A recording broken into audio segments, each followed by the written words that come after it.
আসসালামু আলাইকুম রহমতুল্লাহ বারাকাতুহু। মানে জান্নাতে যেতে কতটুকু করা লাগবে? এক ব্যক্তি আল্লাহ নবী সাল্লাল্লাহু আলাইহি ওয়াসাল্লামকে বলল বা জিজ্ঞেস করলো,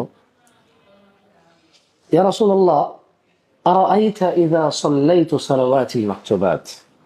হে আল্লাহ রাসূল সাল্লাল্লাহু আলাইহি ওয়াসাল্লাম, আমি যদি দিনে ফরজ নামাজ সমূহ আদায় করি, মানে 5 ওয়াক্ত নামাজ 17 রাকাতের কথা বলছে সে, অসন্ত রমাদান, রমাদানের সিয়াম পালন করি, ওয়া আহলালতুল হালাল ওয়া হারামতুল হারাম, হালালকে হালাল হিসেবে জানি, হারামকে হারাম হিসেবে জানি, আদখুলুল জান্নাহ ইয়া রাসূলুল্লাহ, ইয়া রাসূলুল্লাহ আমি কি জান্নাতে প্রবেশ করব?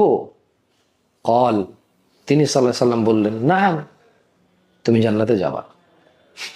ও মানে ওই ব্যক্তি আল্লাহ নবীকে বলল সাল্লাল্লাহু আলাইহি সাল্লাম, ওয়াল্লাহি, আল্লাহর কসম, লা আযীদু আলা যালিকা শাইআ, আমি এর বেশি কিচ্ছু করব না।